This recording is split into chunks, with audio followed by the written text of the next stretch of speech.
তাণ্ডব দেখবো অবশ্যই, যেহেতু সাকিব খানের মুভি। সাকিব খান তো এখন নাম্বার 1 হিরো, ঠিক আছে। আগের সেই সাকিব খান এখন আর নাই। এখন সাকিব খান আর আগের সাকিব খানের মধ্যে অনেক তফাৎ।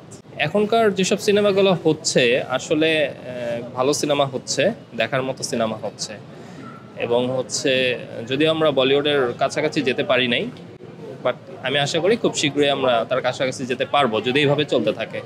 ইনসাফ মুভি দেখে ফেলেছি, এই তো মাত্র দেখলাম। বসুন্ধরা সিটিতেই সবসময় দেখা হয়, কমফোর্টেই এখানে, এই জন্য। মুভিটি অনেক সুন্দর ছিল, অসাম ছিল। বাংলা মুভি ন্যাচারালি খুব একটা দেখা হয় না, বাট এই মুভিটি রাজের ছিল, তো রাজকে আমার অনেক ভালো লাগে, এই জন্য দেখা। এই মুভিটি কি দেখার জন্য বিশেষ কোনো প্ল্যান ছিল? না, র্যান্ডম। হুট করেই চলে আসছেন?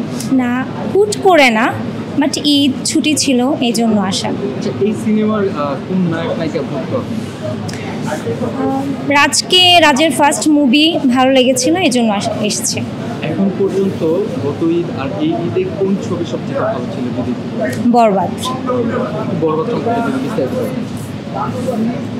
বরবাদ সাকিব খান ছিল, অ্যাকশন অনেক ভালো ছিল, স্টোরি অনেক ভালো ছিল, আর বরবাদের হিরোইনও অনেক ভালো ছিল, মানে দেখতে লুকস।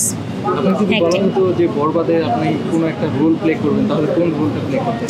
আমি প্লে করতাম না, কারণ আমি মুভিতে আসতাম না, এই জন্য। For more updates, follow us on Facebook. Subscribe our YouTube channel. Get the latest update on www.daily-sun.com.